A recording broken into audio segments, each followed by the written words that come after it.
They said the 2008 crash was the worst financial disaster of our time. They said the global economy learned its lesson.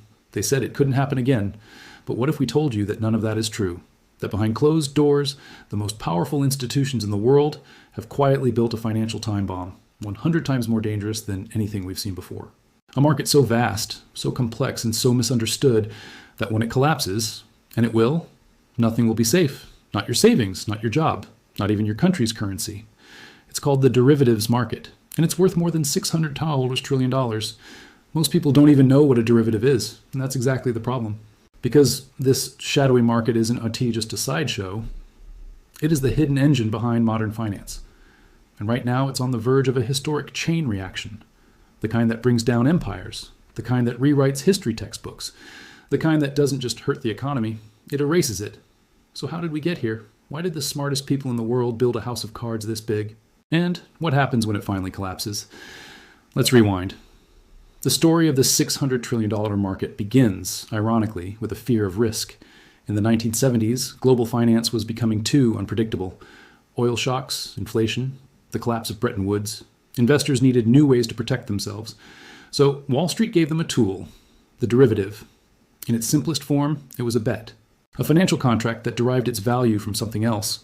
A stock, a bond, a loan, a currency, even the weather. If used wisely, derivatives were insurance. If used recklessly, they were gasoline. At first, they were small, side bets, hedges, tools for professionals. But then came the 1980s, Reaganomics, deregulation, greed, and Wall Street realized something dangerous. They could make more money from the bets than from the real assets themselves.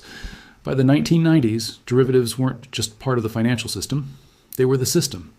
Banks started selling synthetic versions of everything. Mortgages were chopped up, bundled, and repackaged into exotic products. Insurance companies like AIG wrote massive derivative contracts called credit default swaps, promising to cover losses if things went bad. But they never expected everything to go bad at once. In 2008, it did. The US housing bubble popped. And those derivative contracts, they started exploding. Bear Stearns collapsed. Lehman Brothers died. AIG begged for a bailout, and the global economy was brought to its knees, all because of bets that no one fully understood. Governments stepped in. Trillions were printed. Laws were passed. They swore they'd never let it happen again. But they lied, because instead of shrinking the derivatives market after 2008, they made it even bigger. Today, the notional value of global derivatives is estimated at over $600 trillion, and some estimates go even higher, close to $1 quadrillion. That's more than 6 times the GDP of the entire planet. And the worst part? No one knows exactly where that risk is, because derivatives are traded over the counter in private contracts between banks. There's no central exchange, no transparency, no global oversight. It's a black box, and inside it are contracts so interconnected, so interdependent, that if a few go bad, the rest could collapse like dominoes. This isn't just a theory. In March 2023, a Swiss banking giant, Credit Suisse, almost went under. Why? Because of derivative exposure linked to risky clients like Archegos Capital. In 2024, American regional banks faced liquidity crises, not just because of bad loans, but because of complex derivative bets that went sideways as interest rates rose. The signs are there. The cracks are forming. And yet, Wall Street keeps pushing, because for them it's profitable. Derivatives allow banks to generate revenue without lending money. They create artificial demand, inflate asset prices, and let firms hedge or speculate with insane leverage. For every dollar you put down, you can control $50, $100, even $1,000 worth of exposure. It's a casino with chips made of debt. And right now, the whole table is shaking. In 2025, we're entering the most dangerous economic environment in decades. Global debt is at all-time highs. Inflation is not under control. Interest rates are rising, currencies are wobbling, and when the real economy gets shaky, those derivative contracts start to break. Remember, derivatives are only safe when assumptions hold. Assumptions like interest rates will stay low, or this borrower won't default, or this asset will keep going up. But what happens when all those assumptions fail at once? What happens when a global shock, political, economic, or technological, exposes the true fragility of this market? We've seen it before. Long-term capital management, a hedge fund run by Nobel Prize winners, collapsed in 1998 because their derivative models didn't account for a rare event. It almost crashed the global banking system. And that was just one firm. Today, the exposure is systemic. Derivatives are embedded in everything, from pension funds to currency exchanges to government bond markets. They influence interest rates. mortgage payments, commodity prices, even your job. If the system breaks, nothing is untouched. So here's the uncomfortable truth. The crash has already started. Not with a bang, but with slow motion failures. Banks de-risking, currencies falling, insurers backing out, quiet contract disputes, rising volatility. We are not waiting for a single explosion. We are watching a slow leak in a 600 trillion balloon. And the question is no longer if it bursts, it's when. And when it does, you won't get a warning. The markets will freeze, liquidity will vanish, prices will go haywire. And central banks, they'll have to choose between saving the banks or saving the currency. Most won't be able to do both. Think about that. In 2008, central banks flooded the system with trillions of dollars. They cut interest rates to zero. They bought toxic assets. And still, it took years to recover. But in 2025, that playbook won't work. Because this time, we're starting from zero. Rates are already high, debt is already maxed out, and inflation is still lurking. If central banks print again, they risk hyperinflation. If they don't, the system implodes. That's the trap. And the $600 trillion derivatives market is sitting right in the middle of it. This is not fear-mongering. This is math. Let's break it down. A derivative is essentially a contract. It has two sides. If one side fails, the other side suffers. In a normal market, those risks are manageable. But in today's market, we have a web of counterparty exposure, thousands of institutions, tens of millions of contracts. If one domino falls, the impact spreads instantly across the globe. That's what happened with Lehman Brothers. That's what almost happened with AIG. And today, the exposure is bigger, wider, and more complex. Take interest rate swaps, for example. These contracts allow parties to exchange fixed and floating interest payments. They help companies and governments manage borrowing costs. But when interest rates rise unexpectedly, like they did in 2023 and 2024, those contracts suddenly become toxic. Losses appear out of thin air, collateral must be posted. And margin calls trigger forced selling of assets. That creates volatility, which triggers more margin calls. And suddenly, you're in a death spiral. Or look at credit default swaps, the same instruments that blew up the world in 2008. They cut reback. Banks use them to bet on the creditworthiness of companies and countries. And right now, those bets are piling up. One major sovereign default, Argentina, Pakistan, even a surprise European nation, could detonate hundreds of billions in hidden losses. Losses that no one sees until it's too late. And then there's foreign exchange derivatives tied to the movement of global currencies. With the yen collapsing, the euro wobbling, and the dollar weaponized, these contracts are already under pressure. Central banks are intervening, but their ammo is running out. This isn't a conspiracy. This is a structure problem. The entire global economy is now dependent on derivatives functioning smoothly. But the problem is, they're fragile. They rely on perfect execution, constant trust, and no surprises. But the world we live in is full of surprises. Cyber attacks, political coups, rogue traders, pandemics, AI-driven market dislocations. Any one of these can trigger a cascade of broken contracts. And because these instruments are so deeply embedded in the plumbing of finance, the damage can be contained. In 2025, the risk isn't just that a few banks lose money. The risk is that the system itself locks up. That's what happened in 2008, when overnight lending markets froze and banks refused to trust each other. But this time, the scale is bigger, more interconnected, more digital, more fragile. Imagine logging into your bank account and seeing processing error. Imagine ATMs refusing to give cash. Imagine your credit card getting declined because your bank's derivative exposure just evaporated its reserves. That's not science fiction. That's a liquidity crisis. And when the system locks, it spreads. Companies can't make payroll. Governments can't roll over debt. Consumers panic. And within days, not weeks, the real economy feels the shock. Unemployment spikes, inflation surges, stock markets crash, and politicians scramble to explain something they don't even understand. And here's the kicker. Most of these derivative contracts are designed by quants, not economists. They rely on mathematical models that assume rational behavior, stable volatility, and smooth markets. But markets aren't smooth. Humans panic, algorithms overreact, and when reality deviates from the model, the losses multiply. In fact, Nobel Prize-winning economists have created models that accelerated financial disasters, LTCM. The 2008 CDO explosion, Archegos, these were not anomalies. They were warnings. Warnings that we ignored because the money was too good. Derivatives make markets look stable until they aren't. They suppress volatility, inflate asset bubbles, and give traders the illusion of control. But it's a false sense of safety. Like driving a sports car at 200 miles per hour, just because the road looks smooth doesn't mean you can take your hands off the wheel. Right now, the global financial system is speeding toward a blind curve, and no one's hitting the brakes. So what does this mean for you? It means your retirement fund, your mortgage, your salary, they're all indirectly tied to this $600 trillion monster. And when it crashes, you don't get to opt out. It's not just Wall Street's problem, it's everyone's problem.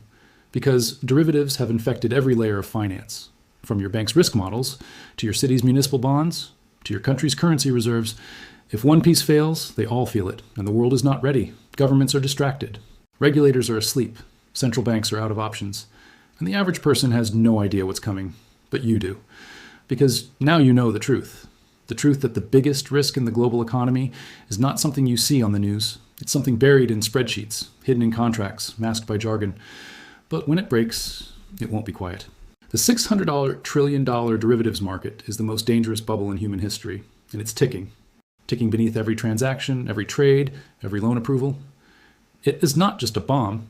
It is the foundation of the global economy built on dynamite. And yet, governments treat it like background noise. Regulators speak in polite academic terms. Banks publish sanitized risk reports. But behind closed doors, insiders know the truth. They know the system is brittle. They know the math doesn't add up.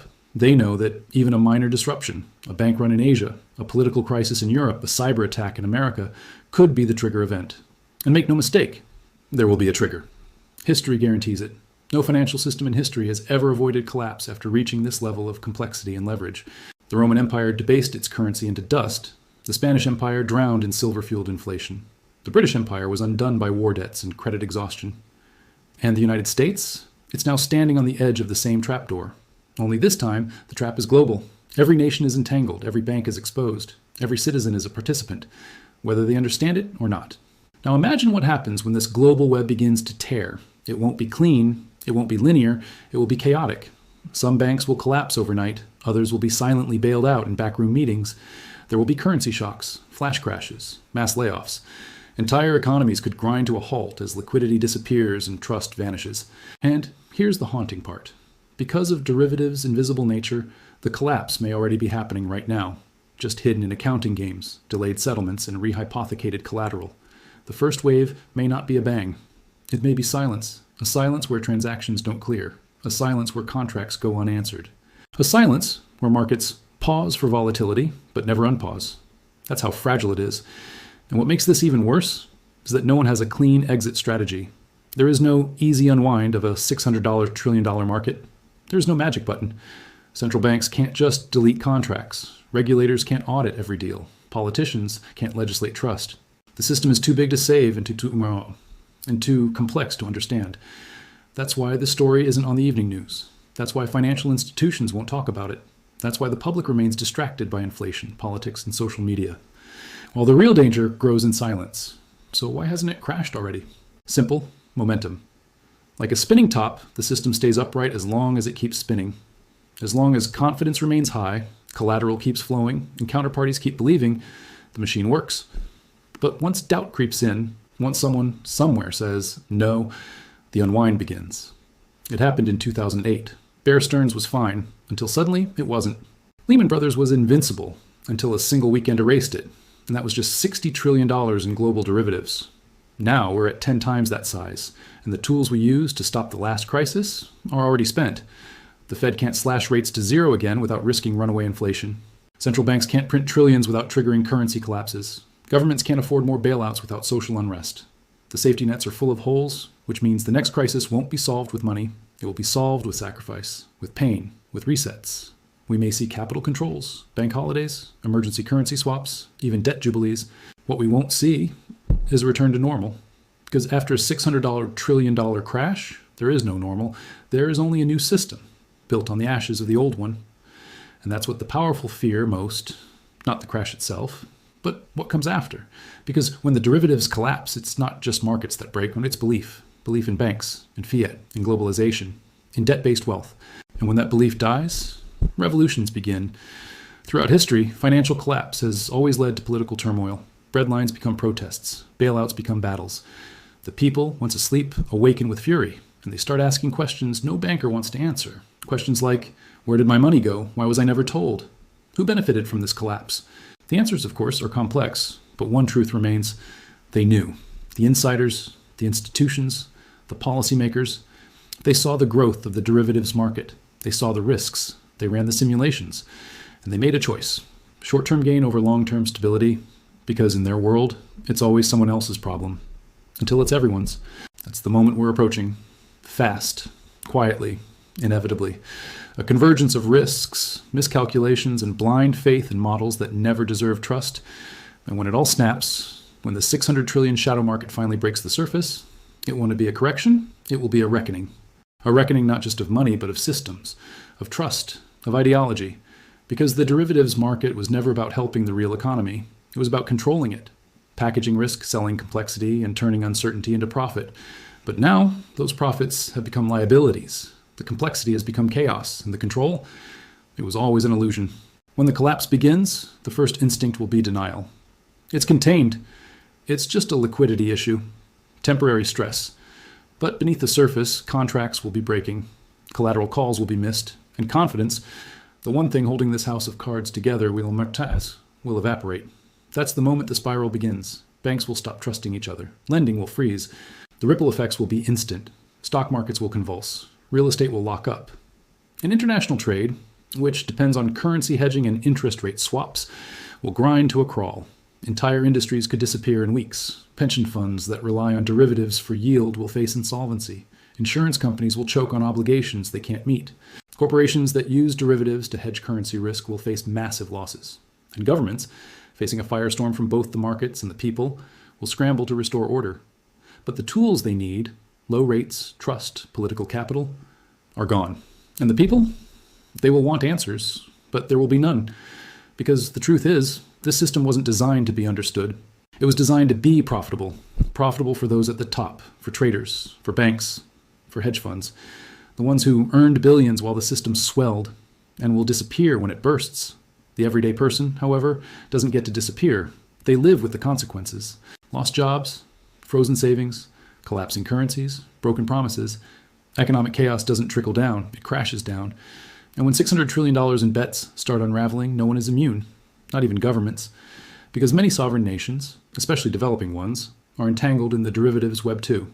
They've signed interest rate swaps, currency hedges, and credit protection deals with foreign banks. If those banks go under or refuse to honor contracts, the fallout hits national budgets, debt becomes unpayable, currencies spiral, civil unrest grows. We've already seen early warning signs. Sri Lanka, Argentina, Lebanon, countries where the cracks have already turned into craters. But those were small. What happens when a major G7 economy faces similar pressure? What happens when multiple banks in Europe and the US face cascading losses? The world isn't prepared, not economically, not politically, not socially. And the media? They'll be the last to understand. Or worse, they'll pretend not to. Because once this story breaks, panic follows. That's why you won't hear much about it until it's too late. That's why derivatives are never fully explained to the public. Because if the average citizen understood how much of their life depends on fragile, high-risk financial bets they never agreed to, there would be outrage. But maybe that outrage is exactly what's needed. Because only when systems break do people demand something better. And maybe, just maybe, the collapse of the 600 trillion market is the one thing that finally wakes us up. Not just to the danger of derivatives, but to the illusion of modern finance itself. We've traded stability for speed, transparency for profit, local control for global risk, and now the bill is coming due. But this isn't just doom, it's a fork in the road. Because after the crash, there will be rebuilding. The only question is, what kind of system will we build next? Will it be just another version of the old one, more complex, more digital, more opaque?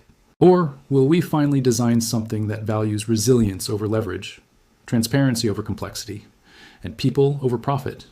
The answer depends on you, not just policymakers, not just bankers, but you, the viewer. Because awareness is the first defense, and now you're aware. So before the crash hits your paycheck, your savings, your home, start asking the hard questions. Start preparing for volatility. Start diversifying your understanding. Don't wait for the news to catch up. By then, it'll be too late. The $600 trillion market is already wobbling. The cracks are spreading. The countdown has begun. And if you're still watching, that means you feel it too. Something's off. The markets look healthy on the surface. Stocks rising, jobs steady, banks reporting profits.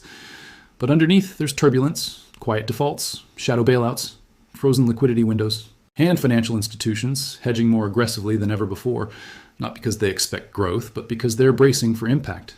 We've entered a stage of pre-collapse calm. It's not peace, it's pressure. Every day that passes without a trigger feels like a blessing. But it also means the pressure builds.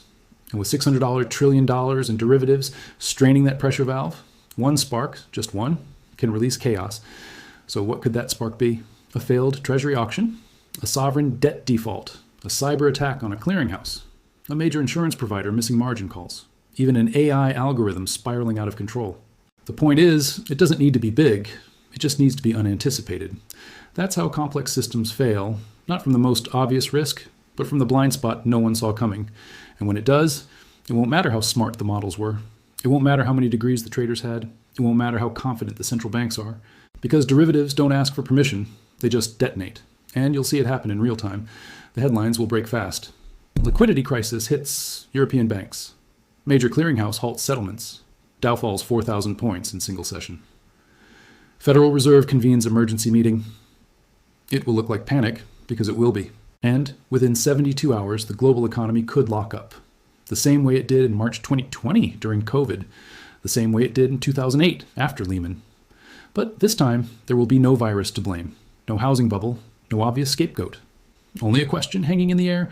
How did this happen again? And the answer is that it never stopped happening. The system was never repaired. It was simply papered over.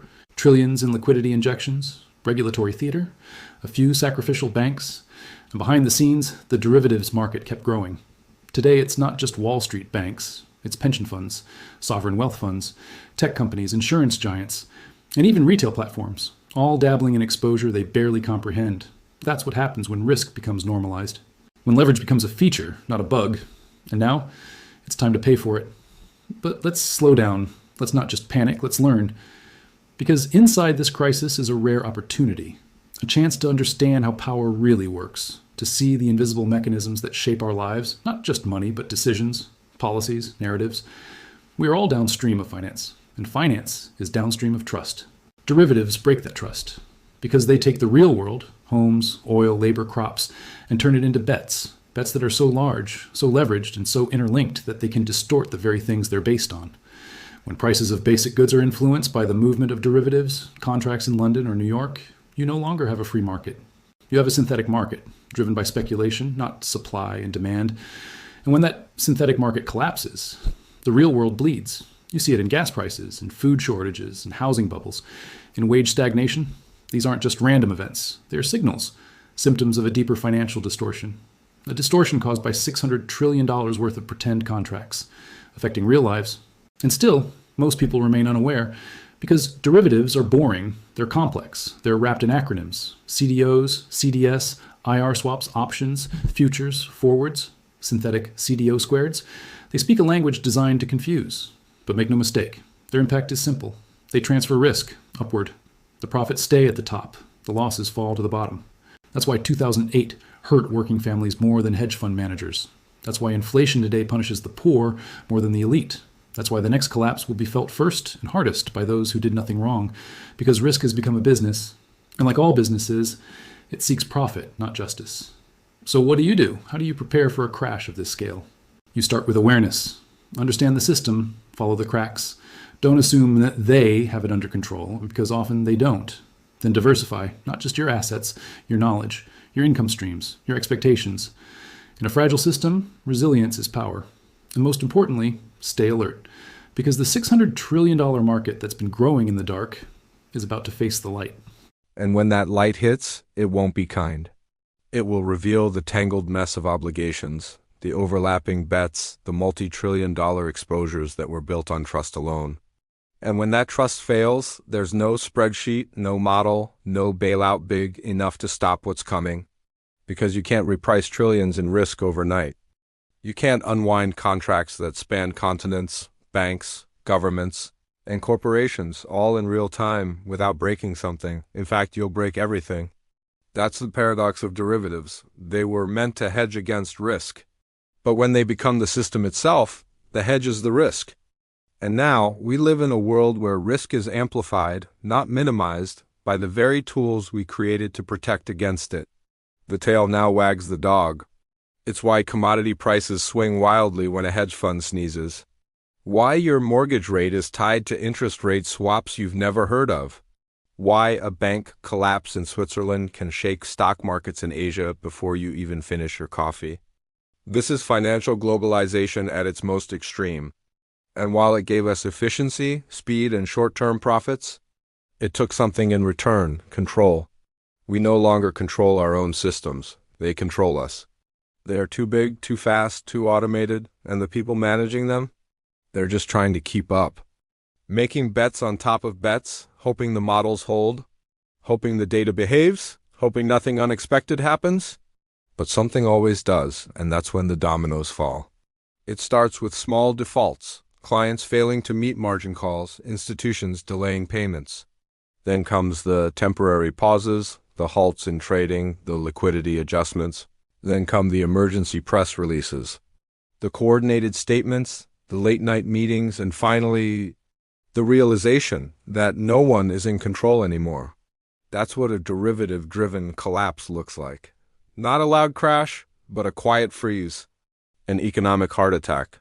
And by the time anyone sounds the alarm, the damage is already done.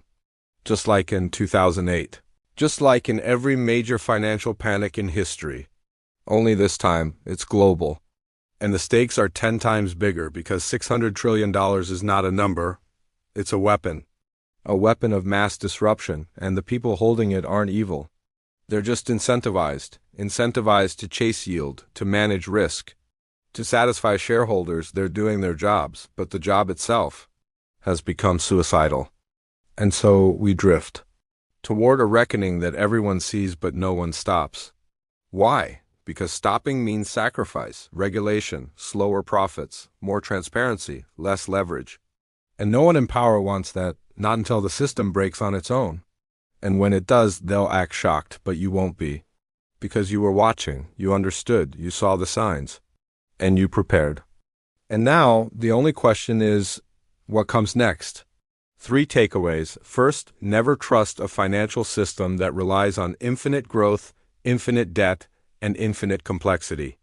It is unsustainable by design, and derivatives are its pressure valve. Second, diversify outside the system. Whether it's skills, local economies, alternative assets, or decentralized technology, you need options when traditional structures fail. Third, understand the game, the real one. Not the stock tickers or quarterly reports, but the flows of risk, power, and confidence that move beneath everything.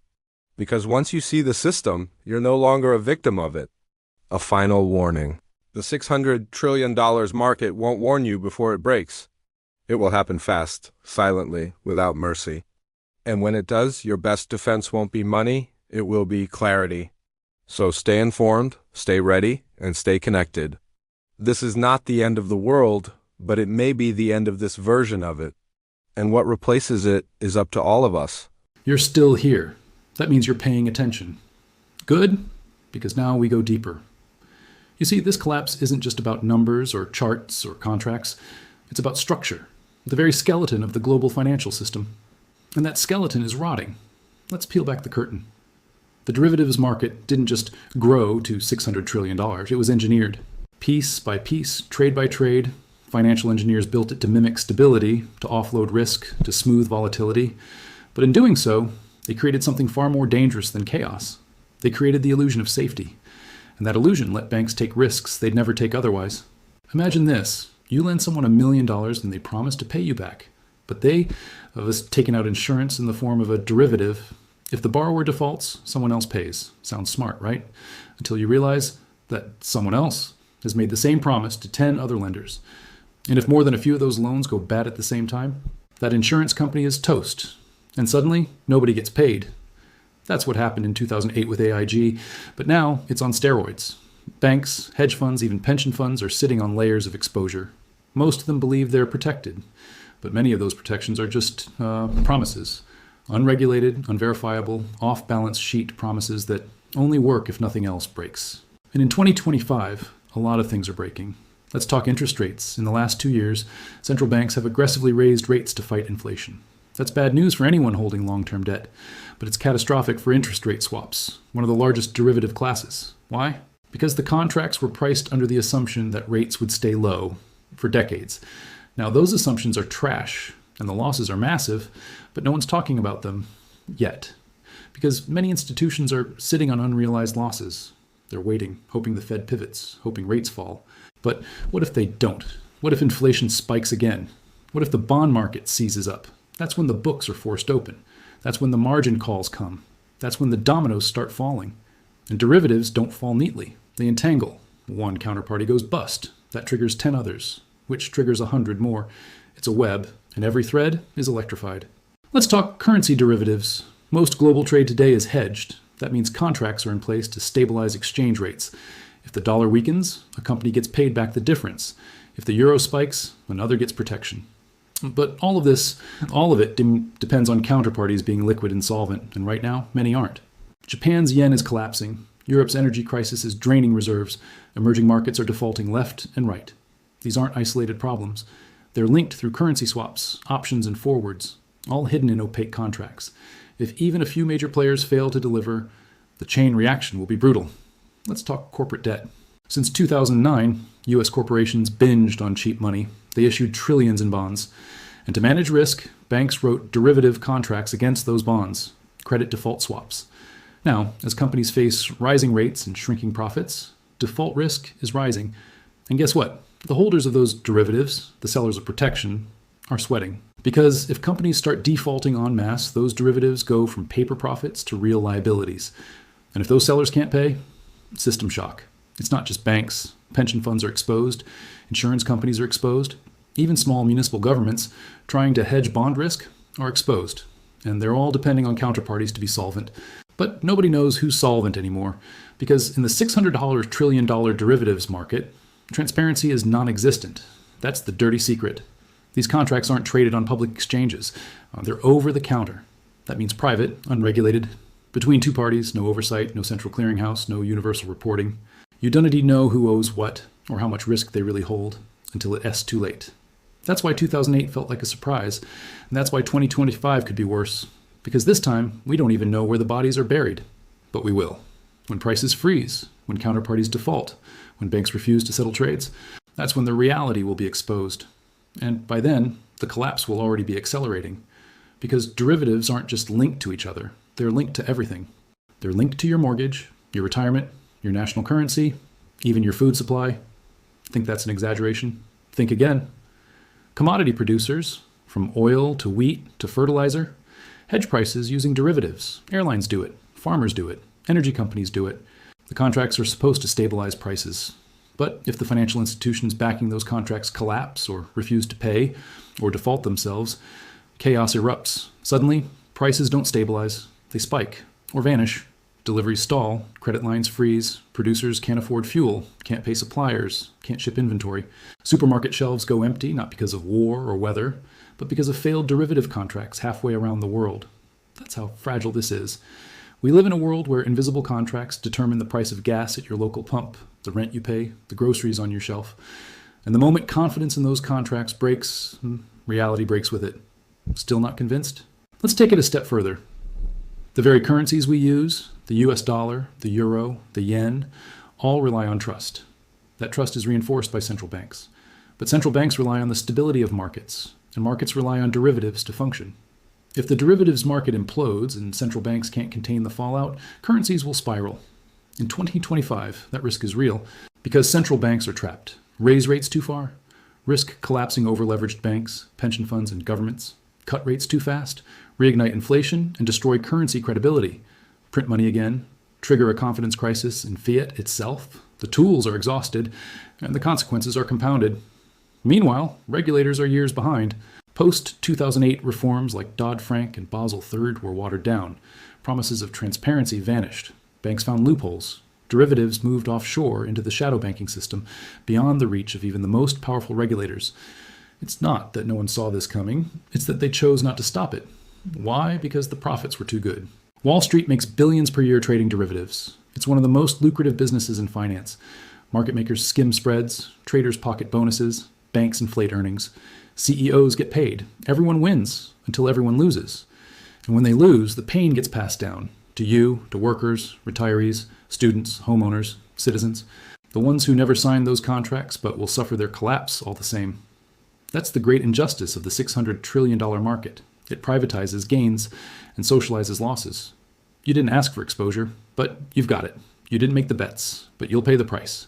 And the ones who built the system, they'll vanish when it breaks. Just like in 2008, bonuses paid, bailouts secured, golden parachutes deployed, and the public left to pick up the pieces, again. Unless we see it coming this time. Unless we speak out. Unless we prepare. Because here's the truth. You can't stop the collapse, but you can choose how you respond to it. You can be paralyzed, or you can be proactive. You can follow the noise, or study the patterns. You can trust the headlines, or trust your instincts. You've already taken the first step. You're still watching. And that means you're ahead of 99% of people. But awareness is just the beginning. The next stage is action. And action starts by understanding what's really at risk, not just your portfolio, not just your savings, but the very foundation of the modern world. Because if the foundation cracks, if the $600 trillion derivatives market implodes, the ripple effect won't stop at the stock market. It won't be contained by bond prices or housing values. It will hit the systems we take for granted, payment processors, clearinghouses, logistics networks, even the basic ability to send or receive money. Think about what happens when banks stop trusting each other. When they don't know who's exposed to what or how deep that exposure goes, they stop lending, they stop clearing trades, they freeze accounts, they pause systems for security. We saw this in 2008. But today, in a world even more digitized and interdependent, the effects will be faster and more brutal. Within hours, businesses can't make payroll. Within days, consumers can't access funds. Within weeks, governments face choices that seem unthinkable. Capital controls, frozen accounts, rationed withdrawals. And that's before people start panicking. Because once panic sets in, it accelerates everything. This is the speed risk of modern collapse. It's no longer weeks or months of slow motion decline. It's days, hours, sometimes minutes. Derivatives are wired into high-frequency algorithms, millisecond-level transactions, and automated clearing systems. When they go wrong fast, and few will even understand what's happening until it's already too late. Imagine waking up and seeing that a major global bank has frozen withdrawals, that a clearinghouse has halted transactions due to unexpected volatility, that interest rates have jumped 2% overnight, that gold has surged to $5,000 an ounce, not from speculation, but because it's the only thing left that people trust. And then imagine your government goes silent. No press conference, no answers. Just a vague statement. We are monitoring the situation. That's the moment you realize the collapse isn't coming. It's here. But here's the twist. This collapse, this disaster, isn't natural. It was designed. Not as a conspiracy, but as a consequence. A consequence of policies that prioritized short-term gain over long-term sustainability, a consequence of leaders who refused to confront uncomfortable truths, a consequence of systems built on leverage, opacity, and blind faith in mathematical models, and the final consequence is loss. Loss of value, loss of trust, loss of control, unless you're ready. You see, collapse isn't just destruction, it's clarity. It shows you what matters, what was real, what was fake, what was stable, what was illusion? And after that moment, you have a choice. Do you rebuild what failed, or do you create something better? Most won't be ready to ask that, but you will. Because you watched this, because you saw the signs, because you didn't look away when the numbers got big, the concepts got dense, or the truth got uncomfortable. You stayed, you learned, you saw the $600 trillion lie, and understood the $600 trillion danger. And now, you can prepare. Preparation doesn't mean panic, it means perspective.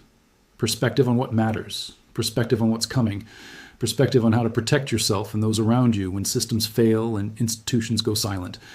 Because when that moment comes, when the collapse of the derivatives market spreads from financial circles into daily life, you'll need more than money. You'll need knowledge. The knowledge that markets are not invincible, that complexity doesn't equal safety, that just because something is invisible doesn't mean it's harmless. You all remember that 600 trillion worth of contracts don't have to be fulfilled to cause destruction. They just have to be doubted. Confidence is the glue that holds the financial system together, and confidence is the first thing to go. You'll remember that banks don't collapse in a straight line.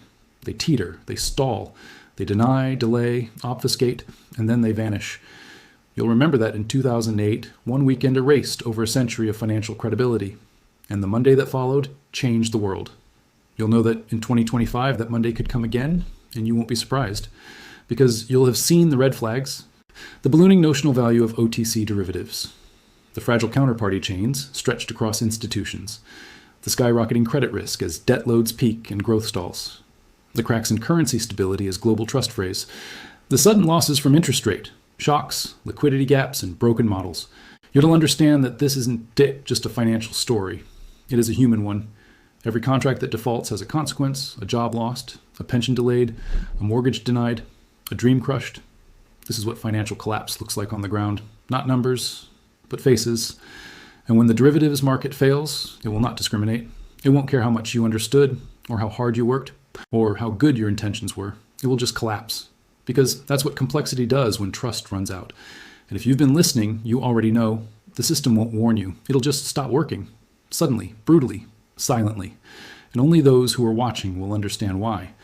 But here's where the story flips. Because in the ashes of collapse, there is opportunity. Not the kind Wall Street loves, not arbitrage or buy the dip, but the kind that changes lives, the kind that resets systems, the kind that asks, what do we want to build now?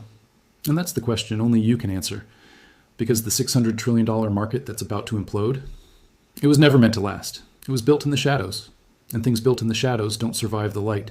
The light is coming, the lies will burn, and what remains will be up to you. And when the illusion dies, something beautiful can begin. Because the collapse of this market, this tangled, over-leveraged, opaque monstrosity, is not just an ending, it's a liberation. A clearing of the old growth. A breaking of chains most people didn't even know they were wearing. That's the real potential of 2025. Not just to watch a $600 trillion market burn, but to ask, finally and fearlessly, what kind of world do we want to live in next? A world where financial systems are simple, honest, and local? A world where risk is transparent and shared? A world where your labor, your savings, and your future aren't tied to gambling contracts written in a boardroom? That world is possible. But only if we learn the lessons before the smoke clears. Only if we stop pretending the system can be reformed and start building systems that don't need rescuing. Only if we remember that the most powerful institution on earth is an informed, awake, and connected public. You are part of that now. You have the knowledge. You see the patterns. You know the game. And when the next collapse begins, as the $600 trillion market unravels, as headlines melt down, as governments scramble to respond, you won't be frozen. You'll be focused. You won't panic. You'll prepare. And when people come to you asking, how did this happen? You'll tell them. You'll explain. You'll lead. Because that's how change starts. Not with panic, but with clarity. Not with fear, but with foresight. Not with collapse, but with consciousness. So stay sharp. Watch the cracks. Protect your family. Diversify your assets and your skills. And never forget, when this market crashes, it won't just end a cycle. It will end an era. And the new one, that's up to us. Where are you watching from? Drop your country or city in the comments. Let us see how global this movement really is. If this video gave you knowledge, gave you chills, or gave you a reason to act, smash that like button. Subscribe to stay ahead of the collapse and be part of the future that comes after. This wasn't just a video. This was a warning, a wake-up call, a blueprint. And we're just getting started. Thank you for watching. Stay ready. Stay awake.